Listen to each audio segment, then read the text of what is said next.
Já liberou nada, doutora? Não, já. Pode ir embora? Sabe aquela minha casa? Dá um slide. Não, ok. Café não pode mais, agora não posso. Menina, ontem. Ai, graças. Então, SWAT. Ontem a menina entrou aqui, né? Karina, ontem a menina entrou aqui. Foi olhando copo por Procurou, copo. foi olhando um por um. Aí tava eu com o copo, Christian, Monique. Tive que tomar café quente, Bruno. Não pode. Não é pra tomar. Eu fico em sofrimento agora. Depois que eu vi a parada dessa menina, já matou os copos. Eu tentei esconder, mas não deu, não. Yo puse así, pero Não pode. no pode, porque una vez que me llamaron, Agora, já vou falar eu acredito. a garrafa, sem copo, você pode ter, não tem problema nenhum. Café? Vamos lá tomar café na garrafa. Não pode com copo. No copo da Vitória, a gente coloca. Tirou o copo sem identificar como garrafa. Bueno, continuando, entonces vemos que esa función de los glucocorticoides, sin los glucocorticoides, entonces va a haber un desequilibrio en lo que sería la función y porcentaje de proteínas, los hidratos de carbono y los lípidos. Entonces, sin glucocorticoides iba a haber no se iba a conseguir utilizar bien metabólicamente estos elementos. Todos ellos iban a estar muy alterados. Y vemos que sin esos glucocorticoides también no vamos a estar consiguiendo resistir a estrés físico, estrés mental y cualquier enfermedad leve podría causarnos la muerte, porque va a estar sirviendo como un equilibrio para nuestro organismo. Como vimos, el 95% de la actividad glucocorticoidea va a estar a cargo del cortisol, que este cortisol también es conocido como hidrocortisona. Van a ver bastante en farmacología. Y la corticosterona también va a tener una actividad glucocorticoidea pequeña, pero también muy importante. ¿Cuáles son los efectos del cortisol en el metabolismo de los hidratos de carbono? Es muy importante el cortisol porque el paciente, entonces, si yo tengo una buena cantidad de cortisol en mi organismo, niveles normales, entonces ese cortisol va a estar estimulando lo que sería la gluconeogénesis. Y vemos que a través de las proteínas que encontraremos en lo que sería el hígado. Y también el cortisol va a estar aumentando la enzima que convierte el aminoácido en glucosa dentro de los hepatocitos para que consigamos estar utilizando lo que sería y movilizando lo que sería el cortisol. Entonces, moviliza los aminoácidos de los tejidos extrahepáticos, especialmente de la parte muscular. Va a estar movimentando lo que serían aminoácidos de la porción de los músculos, y el incremento de la gluconeogénesis va a producir un aumento de glucógeno de depósito en lo que serían los hepatocitos. Vemos que a partir de todo esto, como el cortisol va a tener un efecto sobre lo que sería el metabolismo de los hidratos de carbono, entonces todo esto va a estar permitiendo que otras hormonas, por ejemplo la adrenalina y el glucagón, se puedan estar movilizando y la glucosa se esté utilizando en los periodos de necesidad. Si el paciente entonces tiene un aumento de lo que sería el cortisol, va a estar aumentando, va a estar estimulando más todavía lo que es el gluconeogénesis. Por eso es que también, si hay una enfermedad de por medio, diabetes, o el paciente tiene otra enfermedad de base, muchas veces decimos, el paciente es muy nervioso y todo más. Siempre decimos que niveles de estrés y todo más están siempre de la mano con cortisol. Cortisol aumentado, el paciente que es muy nervioso y todo más. Entonces todo eso va a hacer con que haya un desequilibrio en la parte también de los hidratos de carbono y va a hacer con que el paciente también gane mucho peso también y se quede con otras alteraciones, empieza a desarrollar otras alteraciones en el organismo. Por que dosa cortisol? A gente vê falar que tem que dosar de manhã, doutor. Porque generalmente los picos van a estar mayores de mañana, porque durante el horario de descanso va a estar aumentando. Por eso que en un periodo de la mañana, las primeras clases, a veces nos fuerza demasiado para medir 8 horas, ¿verdad? Pero tenemos más energía por la mañana que comparado, es más energía por la mañana que comparado con la tarde, 6 horas de la tarde, 6 horas de la mañana, 6 horas de la mañana. Usted está todo cansado, quiere dormir más, pero después tenés más predisposición. Ya en un periodo de la tarde ya usaste toda tu energía y entonces va a estar ya alterado lo que sería, siempre va a estar disminuido. Entonces, en el periodo de la noche, a partir de medianoche para enfrente hasta 6 de la mañana, hay un pico mayor de cortisol, porque eso nos va a estar ayudando a levantar, porque si no levantar, não se vai fazer, né? Entonces, Mas tem um que faz, tipo, 3 vezes no dia, não tem? De cortisol, um exame? eso es para ver si hay una brecha muy grande, una diferencia muy grande entre la mañana, mediodía y a la tarde. Si disminuye demasiado a la tarde, si aumenta demasiado a la mañana y al mediodía cómo se comporta. El mediodía para ver cómo va a ser en la parte media del día, digamos. Igual curva de glicose? Sí, igual sería la curva de glucosa.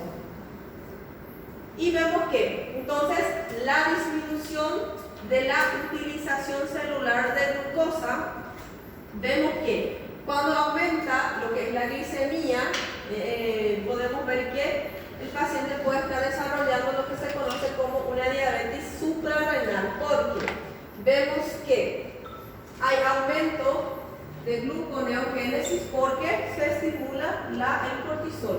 Entonces, si hay aumento de la gluconeogénesis y disminución de la utilización de esa glucosa, entonces vemos que va a empezar a haber depósito, aumento de glucosa en la sangre del paciente. Por eso es que a eso le llamamos lo que sería una resistencia muchas veces a la insulina. Por eso es que el paciente come hidratos de carbono, todo lo que se tenga glucosa. Ahí después eso se deposita para dar una fuente de energía. Pero el paciente no hace ejercicio físico, no hace nada, tipo, en vez de hacer un poco de caminata y demás cosas, o en vez de manejar el consumo de esos carbohidratos, ¿qué hacen? Va y come nuevamente el carbohidrato. Entonces, ese depósito que servía como fuente de energía, a medida que se va aumentando el consumo, entonces ya no se usa más todo eso y se queda postrado o se va a estar quedando entre lo que serían esas gorduras localizadas del paciente. Y vemos que los glucocorticoides entonces reducen la sensibilidad de los tejidos, especialmente muscular y tejido adiposo, a lo que sería la insulina. Entonces, si hay una disminución de la sensibilidad de la insulina en la parte del tejido adiposo y de lo que serían los músculos, entonces va a estar aumentando lo que es la cantidad de glucosa en sangre, porque los tejidos no consiguen estar absorbiendo, no consiguen estar utilizando lo que sería esa glucosa. Entonces va a haber exceso de glucocorticoides, produce anomalías en el metabolismo del hidrato de carbono, especialmente o parecidas cuando hay exceso de hormona de crecimiento. Vemos que el incremento de la glicemia entonces puede alcanzar hasta el 50% de lo normal. Lo normal entonces, de el 90, 100, entonces el paciente en vez de mantener su normal va a ser, en vez de 100 va a ser 150, porque el cuerpo está aumentado el cortisol, aumenta lo que es la gluconeogénesis, disminuye la utilización de glucosa porque hay un aumento de un aumento de la sensibilidad. Entonces el paciente, si no consigue, si hay reducción de sensibilidad de insulina, entonces no se consigue abrir. ¿Se acuerdan que la insulina sería como un portero? Abre la puerta de la célula para que la glucosa entre a la célula, para que esa célula funcione, tenga energía. Pero si hay lo que se conoce una reducción de sensibilidad, entonces esa insulina no consigue más abrir las puertas de las células. Si no utiliza esa glucosa, esa célula, entonces va a aumentar la cantidad de glucosa en la parte de la sangre del paciente y el organismo no consigue utilizar esa glucosa que tiene. Entonces, en esos casos, el paciente desarrolla también lo que sería una diabetes, porque hay aumento de glicemia en la sangre sin poder ser utilizada, o ya es demasiado la cantidad que rebasa la necesidad de mi paciente. Vemos que en la parte de lo que sería el cortisol del metabolismo de las proteínas, reducción de las proteínas celulares, va a estar produciendo un descenso de lo que sería proteína en los tejidos, especialmente en los tejidos extrahepáticos. Y vemos que esto va a suceder porque hay un mayor catabolismo de las proteínas.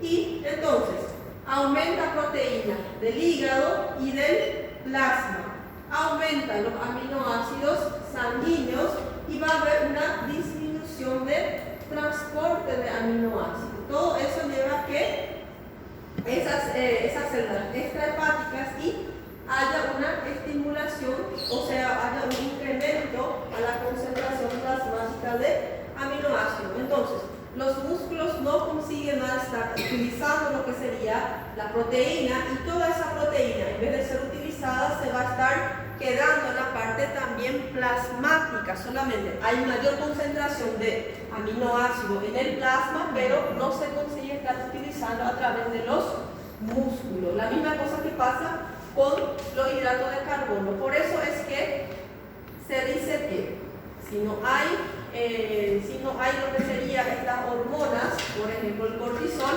entonces va a haber un desequilibrio en la parte de los hidratos de carbono, los lípidos y las proteínas. Ahí en la parte final dice el mayor uso de aminoácidos por parte del hígado y de todo el efecto y los efectos. Cuando hay lo que sería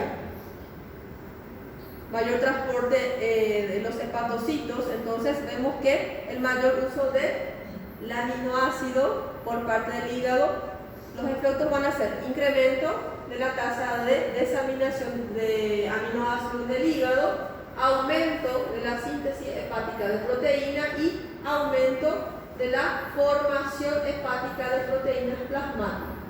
Va a aumentar la conversión de aminoácidos en glucosa. Entonces, como toda esa parte de esa proteína también va a estar siendo convertida en glucosa, aumentará más todavía la glucosa en el organismo de mi paciente. Y vemos que los efectos metabólicos del cortisol se deben a la capacidad de movilizar lo que serían los aminoácidos dentro de los tejidos, porque si yo no tengo cortisol, por ejemplo, entonces va a estar muy aumentado las proteínas plasmáticas, pero los músculos y la parte orgánica de nuestro órgano no va a conseguir estar utilizando. Por isso que é tão difícil tirar um paciente da cetoacidose diabética, né? Cetoacidose diabética, sí, todo va perdiendo peso. Nosotros teníamos un paciente que por día perdía peso.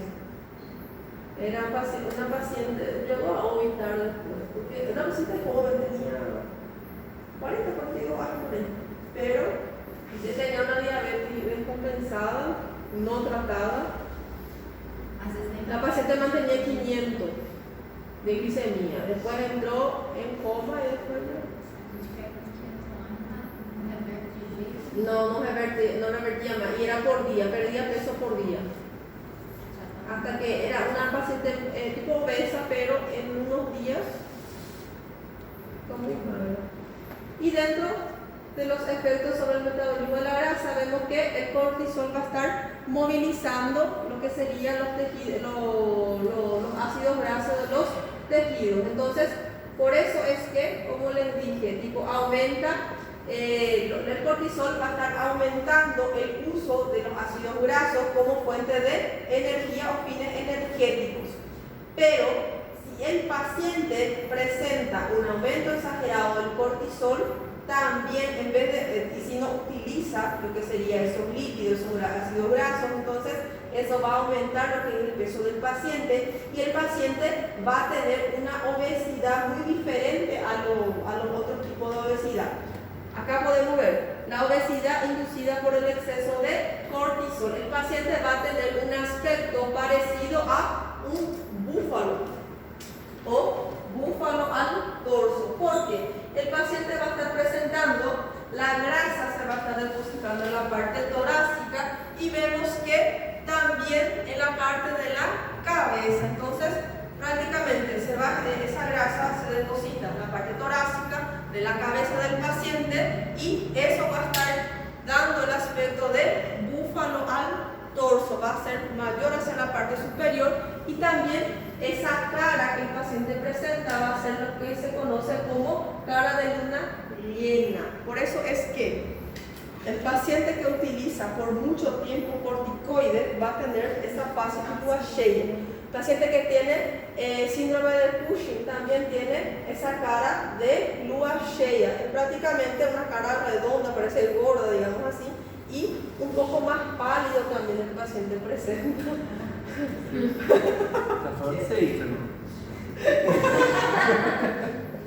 Y vemos que entonces, si es que hay una afectación, desequilibrio en la parte del cortisol, entonces va a haber afectación. La proteína, el paciente no conseguirá utilizar proteína, los músculos no consiguen utilizar esa proteína, aumenta la proteína solamente en el plasma. En la parte de los hidratos de carbono, también el paciente puede ser que se produzca una diabetes suprarrenal causada por exceso del cortisol. Y en los casos de los ácidos grasos va a estar produciendo lo que sería una obesidad diferente, una obesidad peculiar, porque prácticamente ese depósito de ácidos grasos vamos a estar encontrando en la parte del tórax del paciente y la cabeza del paciente. Por eso se dice que es un búfalo en dorso, o también conocido esa fase que es la conocida como fase de luna llena. Vemos que el cortisol también ayuda a resistir al estrés y a la inflamación. Por eso es que paciente que tiene, vamos a ver después toxoplasmosis. En toxoplasmosis utilizamos corticoides también. ¿Por qué? Para deshinchar lo que es el cerebro del paciente. Por eso es que se utiliza, porque disminuye la inflamación. Entonces, el cortisol también, el organismo también actúa o ayuda en esa inflamación. Claro, si el paciente tiene un daño, una lesión, o si el paciente tiene lo que sería toxoplasmosis congénita y todo más, le damos lo que es corticoides, porque el organismo también no produce tanto corticoides como para deshinchar una inflamación muy grande, ¿ven? Solamente en cantidades, como vimos, pocas cantidades que sirven como inflamatorios naturales, pero cuando el lesión es mayor también no conseguimos estar deshinchando. Y vemos que cualquier tipo de estrés va a estar produciendo, va a estar provocando un incremento de lo que sería el ACTH, que es la hormona corticotrópica. Entonces, si el paciente tiene aumento de ese ACTH, entonces, a través de la adenohipófisis, entonces, después de unos minutos vamos a ver que va a aumentar considerablemente la cantidad de cortisol en nuestro organismo, porque este ACTH, cuando se secreta en cantidades grandes, o sea, cuando más se estimula, cuando más se secreta, más se va a estar secretando también el cortisol.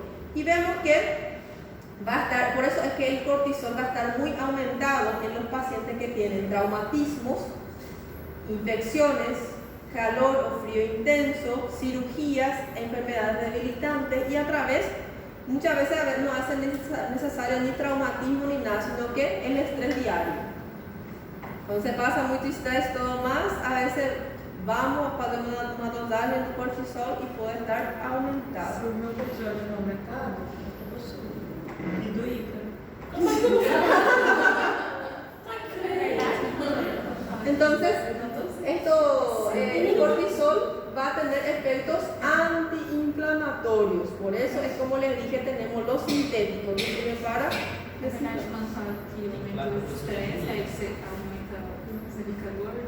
Sí, porque el cortisol aumenta la gluconeogénesis, afeta la Mas carga. mesmo, tipo, se praticar atividade física, ter uma boa dieta, por causa dele aumentado, vai ter... Então é isso que está acontecendo. Vai maneirar su... Estresse. Estresse.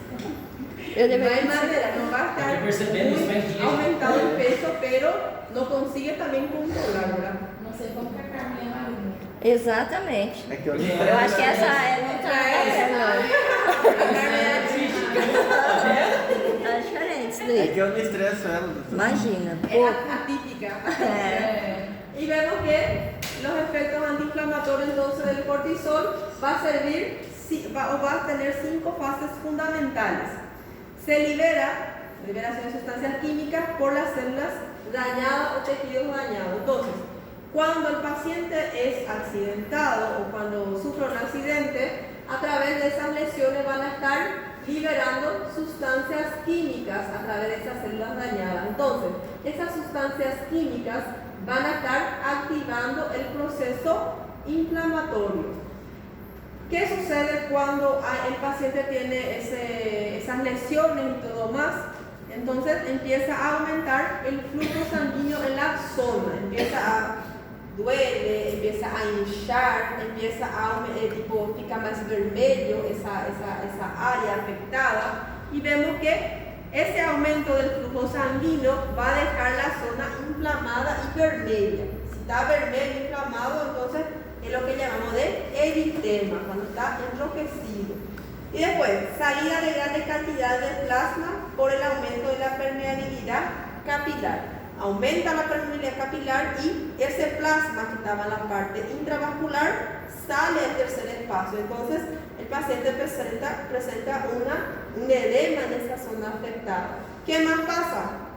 Infiltración de los leucocitos, empieza a haber, como hay una inflamación, entonces todas las células de leucocitos, todas las células de inmunidad van a estar trabajando en esa zona para intentar desinflamar, digamos así, esa zona acometida.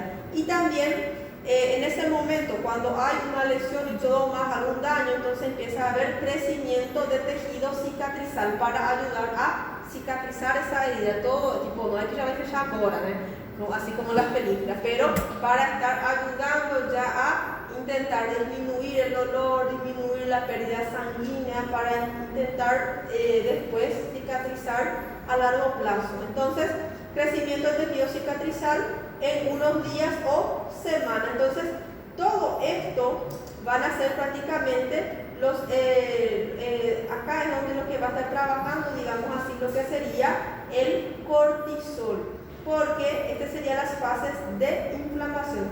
Van a ver en patología médica, van a ver, creo que han topado también estas 5 etapas fundamentales de la inflamación. Y después, dentro de los efectos antiinflamatorios que tienen, donde trabaja el cortisol, va a ser bloquear toda esta etapa. Es lo normal que sucede en nuestro organismo cuando tenemos algún tipo de lesión, tejido y todo más. ¿Dónde va a estar actuando el cortisol? Especialmente en las primeras etapas del proceso inflamatorio, especialmente antes incluso que empiece la inflamación. Por eso es que el medicamento que nosotros tomamos, los antiinflamatorios, ayudan a disminuir el dolor, el hinchazo, pero también ayudan a que ese proceso de cicatrización demore más, porque él va a estar bloqueando, digamos, para que la zona no se quede caliente, para que la zona no se quede muy edematizado, enrojecido. Entonces, para todo eso, él va a estar disminuyendo. Lo bueno es que el paciente sienta todo eso, pero tenemos que darle medicamento para no sentir dolor, para que no tenga fiebre, porque ese dolor, esa fiebre, todo más son mecanismos propios, fisiológicos de nuestro organismo, pero siempre le damos, porque a veces le duele demasiado al paciente, y también muchas veces le damos ya medicamentos para evitar infecciones en ese paciente. ¿Qué más? Si la inflamación ya empezó, entonces el cortisol, por ejemplo, va a estar ayudando a la desaparición rápida de la inflamación y acelera la cicatrización. Acelera o muchas veces también lleva un poquito más de tiempo, porque esos antiinflamatorios, los antiinflamatorios van a estar reduciendo toda la afectación, todos los síntomas del paciente, pero va a hacer con que demora un poquito más para que haya una sanación completa, digamos así. Y vemos que hoy Eu achava que tudo ele era ruim, mas ele não é. Não, Ele ele não. é só quando ele está descontrolado. está descontrolado. Aí Porque sim. daí ele deixa de fazer o que ele fazia muito bem. E a gente não ouve falar que o cortisol faz bem. No, pero se habla muy poco del cortisol justamente eso. Entonces, ¿cómo el cortisol va a estar realizando todos estos efectos? Porque estabiliza la membrana del lisosoma, reduce la permeabilidad de los capilares. Si él reduce la permeabilidad del capilar, entonces hizo que estaba hinchado, edematizado, va a estar disminuyendo de tamaño. ¿Qué más?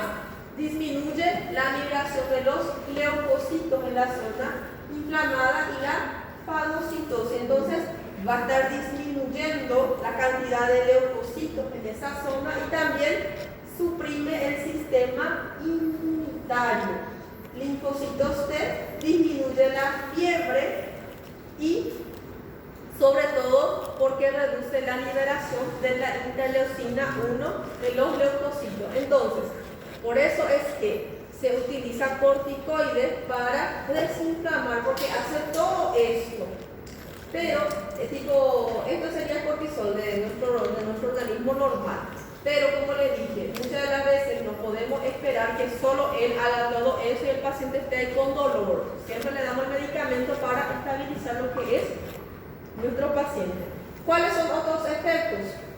Bloquea la respuesta inflamatoria a las reacciones alérgicas. Por eso es que están con rinitis, paciente con asma, no le das un corticoide y pasó el efecto, porque el cortisol, porque los corticosteroides van a estar bloqueando la respuesta inflamatoria de las reacciones alérgicas. A nivel sanguínea produce linfocitopenia, disminución de los linfocitos, disminución de los eosinófilos y también policitemia, aumento exagerado de lo que serían los glóbulos rojos. ¿Cómo va a estar trabajando? ¿Cómo es el mecanismo celular del cortisol? Va a estar entrando en el citoplasma, se une al receptor del complejo hormonal receptor, va a estar llegando hasta las células específicas del ADN y también son las que se denominan elementos de respuesta a los glucocorticoides.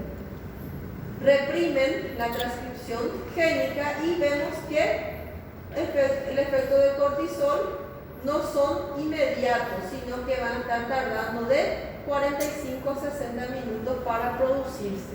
Pero esos sintéticos que utilizamos, por eso es que prednisona, dexametasona. Dexametasona, yo tengo una gota nasal que cuando mi rinitis no me deja dormir, coloco ese, duermo la noche entera, porque cuando cae la gota ahí, ya abre todo. Claro que todo el mundo se va a quedar viciado por ese medicamento.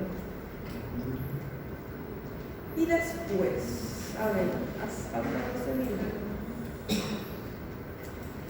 ¿qué les parece si viernes tenemos, si terminamos viernes nuestra enfermedad infecciosa un poco rápido, terminamos, faltan 9 slides, solo que en 11 minutos no vamos a terminar porque son slides un poco cortitos y cansativos. Entonces, ya le pasé el slide a la compañera Monique, le va a estar pasando para que hagan sus resúmenes y todo más. Es un slide muy lleno, pero pueden sacar la información parte por parte, las informaciones más esenciales. Porque como les dije, por ejemplo, esta parte, ese mecanismo de celular de acción, por ejemplo, no. Y este de acá que les dije también, este también, mecanismo celular de acción de aldosterona, porque es prácticamente, en clínica lo van a usar, no ayuda mucho en farmacología, y tipo es a nivel muy detallado, no va a ser todo. Nos van a reprobar por culpa de eso en fisiología, por ejemplo. Porque ni el doctor ni yo vamos a preguntar esa parte. Está bien, solamente saber cuáles son las hormonas, su función, qué pasa cuando hay aumento o disminución de esas hormonas corticosuprarrenales, aumento, disminución, y prácticamente eso, ¿verdad? Entender también, tipo, hagan unos mapas mentales, hagan unos dibujos así, para estar desarrollando, no dibujos, pero unos macetes también para estar lembrando, porque son 40 slides, pero tipo, no que todos tienen que saber, sino que hay algunas cosas que van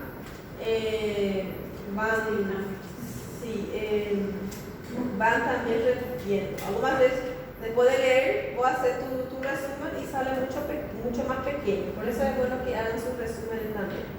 A gente lá em clínica a gente sabe tudo quem faz resumo e quem não, porque quem não faz resumo estuda do resumo do colega. Chega aí, memoriza tudo na prova oral, chega memorizando todo, se olvidou de uma palavra, se olvidou de todo o tema. Aí nosotros le preguntamos, ¿por cuál libro vos estudiaste? Ella dice, por un libro azul. Uma vez falou, um livro azul. Como que eu não decidi? Ah, eu vou falar a verdade, eu estudei pelo resumo de fulano. E outra vez vino outro aluno, se foi semiologia. Semiologia 2, prueba final oral também. Aí chegou como, estudei tudo aquilo, todos meus resumos. E depois, na hora de rendir, vimos a mirar su resumen. Aí era todas as fotos dos resumos dos colegas, ele imprimia y de ahí estudiaba. Ahí es diferente porque yo hago mi resumen de una manera, Carmen faz de otra manera, Monique faz de otra manera, entonces no da certo escuchar los resumos do outro, porque ya es simplificado así como yo entendí. Mas si você nunca ni escutou esse tema, você pega y só vai memorizando porque no sabe por qué sucede eso. Bueno, 10 minutitos y continuamos con enfermedades. Teto não acabou, né, doutor? Oi? Teto não acabou. Tétano sim. Tétano a senhora deu tudo. Sim, toxoplasma não falta. Isso. Vai querer café?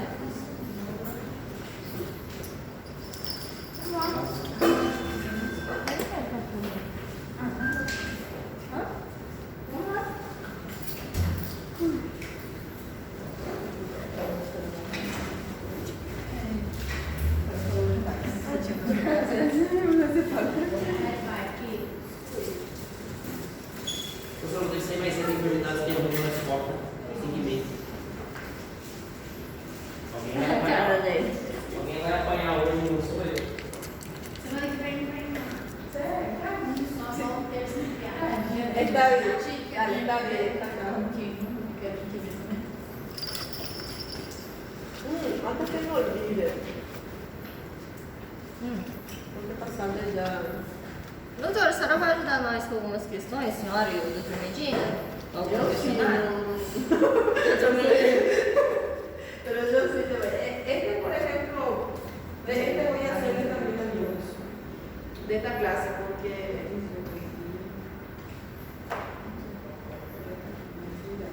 nos falta una entrega en fisio y una entrega en enfermedades. Entonces,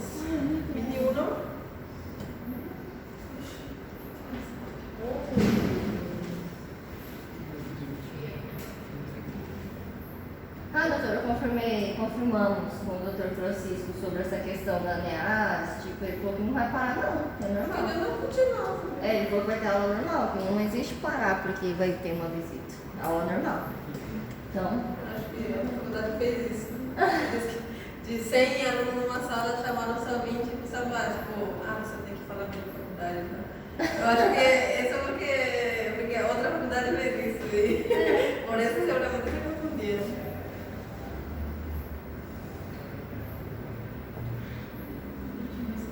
É que, ¿sabe qué pasa? ¿Sabe por qué se dice eso también? Porque en algunas facultades se hizo realmente eso. O sea, de 100 alumnos solo llamaron 20 alumnos y esos 20 alumnos solamente para hablar bien de facultad. Porque geralmente o que acontece nessa visita, tipo, não é para decir, bueno, tem papel, tem tal coisa, está botando autoridade. Não é para decir eso. Eso se tiene que decir cuando hay reunión con acá dirección, ¿verdad? Con la dirección. Reclamando cita o falar con el director de la lista, lo que sea. En el día de la visita es bueno hablar bien de la facultad, porque si nos preguntan, por ejemplo, alguna cosa, no taca fuego, porque si tacamos fuego, nosotros somos los que vamos a salir mal, porque no vamos a conseguir hacer residencia y no vamos a conseguir también tener ese sello de calidad. Entonces, ese día, es lo que quieran muchas veces, falta, falta papel, que no sé qué, no la manipulando. Entonces, eso se dice cuando hay reunión con la facultad. El día de la visita de ANEAES, no, es tipo solamente, es tipo decir lo principal y hablar de forma positiva, porque como les dije, es un sello de calidad y tipo, si no sale, quien sale perjudicado somos nosotros, no ella, que la nueva licencia, exatamente. somos nosotros.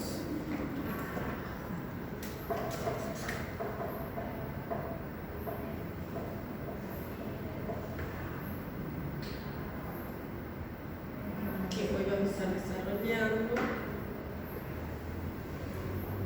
Hoy desarrollamos y mañana empezamos con parasitosis. Então, são plasmoses pequenas, doutor? É pequeno. E parasitosis também é pequeno, porque só peguei os mais frequentes que afetam a parte intestinal, porque o que a gente mais vê no posto de saúde e no hospital. Que o pacientito viene com diarreia e quais são as mais frequentes. Porque se vamos falar de todas as parasitoses, é um semestre. Doutora, toxoplasmose, se você não estiver grávida, você pode pegar ela e nem saber? Sí, porque depende mucho de la inmunidad del paciente. Por eso es que la mayoría de las mujeres cuando están embarazadas, cuando hacen su control prenatal, começam do controle prenatal, a gente já pede já um TORCH, ¿verdad? TORCH vai avaliar se el paciente tiene toxoplasma, si tiene rubeola, si tiene citomegalovirus, sífilis y herpes. Porque si la paciente tiene uno de estos, el bebé puede nacer con algunas complicaciones, ¿verdad? El herpes, por ejemplo, a la hora tenemos que ver si tiene o no tiene, porque a la hora del nacimiento, si el bebé va a nacer por vía vaginal, si tiene vesículas en esa zona vaginal, puede pasar la enfermedad durante el nacimiento, ¿verdad? Entonces, en el primer control prenatal, a gente já pede um hemograma completo, glicemia, urina e este daqui. Não, eu falo porque quando eu fiquei grávida do meu primeiro filho, o médico não falou nada disso aí, sabe? Aí na minha segunda gravidez, o médico falou que eu não, assim, no exame deu negativo como se eu nunca tivesse tido, então, tipo, na minha segunda gravidez de 2 em 2 meses eu tinha que fazer o exame de tox para ver se eu não tinha pegado a doença, né? Durante o período. Aí, só que eu fiquei pensando na primeira gravidez, certo? Ela não deve ter pedido, né? Porque... Pois é, porque não havia também que ler ainda. Pode ser também. Y, bueno, toxoplasmosis generalmente, nosotros los pacientes que no tenemos una enfermedad de base ni nada, si nosotros tenemos o nos infectamos con la enfermedad, Entonces, la mayoría de las veces va a ser asintomático, porque nuestra inmunidad está funcionando de forma correcta y no deja que el parásito se desarrolle, digamos así, produzca la enfermedad. En algunos casos podemos presentar un cuadro de linfadenopatía, aumento del canal linfático, algunas veces mialgia, como si fuese un episodio de resfriado, por ejemplo, ¿verdad? Pero muchas veces mejoramos, ni nos vamos a consultar y tipo, había sido ya, pasó ya, porque nuestro organismo está funcionando correctamente. Pero en pacientitos, en recién nacido, digamos, y con toxoplasmosis congénita, los daños son muy severos porque es muy grave el cuadro, porque afecta la parte cerebral, afecta la parte visual del paciente, y ese paciente puede desarrollar retraso mental, retraso psicomotor, epilepsia, y cuando acomete la parte ocular, puede ser que durante toda la vida va a tomar su tratamiento, pero eso no va a eliminar completamente. Entonces el paciente puede a largo plazo, después de adulto, puede desarrollar una ceguera porque creció demasiado, porque este parásito produjo calcificaciones en la zona del globo ocular que el paciente no consigue más ver, ¿verdad? E se, um exemplo, se a gestante, Enfermedades. se a gestante pegar durante a gestação, Oi? se a gestante pegar durante a gestação e ela fizer o tratamento, pode mesmo assim o bebê ter risco de ser contaminado ou não? El riesgo es mucho menor, mas es siempre bom fazer o tratamento para evitar ese paso transplacental, ¿verdad? Y en los pacientes, se tiene demasiado miedo en los pacientes que nacen con toxoplasmosis congénita y en los pacientes HIV positivo, porque en los pacientes HIV positivo puede producir hasta muerte, porque puede producir una neumonía muy complicada, una afectación cerebral, y el paciente muere por lo que se dice parásito. Por eso se tiene miedo en los pacientes HIV y en los pacientes embarazadas para que no pase al bebé lo que es la enfermedad.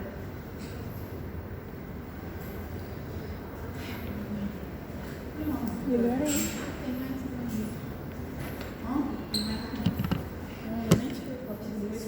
Eu também. Não, libera aí pra mim também. Eu não sei se eu sei. Nossa, muito bom as coisas. Se fosse dar uma. Não escreve nem dela, gravei.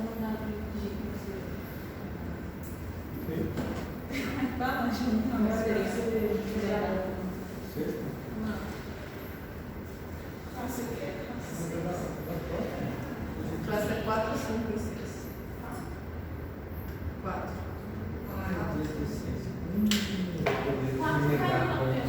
Oi? Não. Hasta 3 cursos. Na entrega 1. Na entrega 1 foi até a classe 3. Na entrega 2 vai ser esses 3. Oi? Nesses dias. Entrega. Vai colocar. Vai colocar. Eu não gravei por capítulo, eu gravei assim, classe. Os meus tá tudo por classe. Por quê? Se faltar. Você pode fazer a ponte, mas vai fazer a entrega no dia da prova, então. Vai. Segunda parcial. A Sara obrigou ele a mim, né? Que? Vi? O dia mais depois, que aquele dia foi muita pressão. Fiz a entrega dela, favorecia a prova já. Doutor, e pra final? Sabe? Final? Afinal, só final mesmo. Vai ser só prova mesmo, né? Vai valer 50. 50. Deixa eu jogar. Aí todo mundo já tem. E avise de novo o seu José. Seu José? Aham.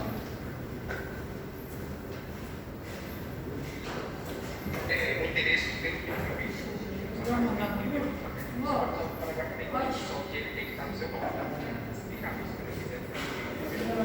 Esse é o tema que eu vou entrega.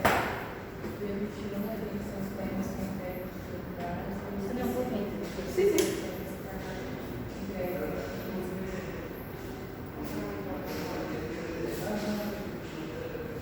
Pode começar a falar.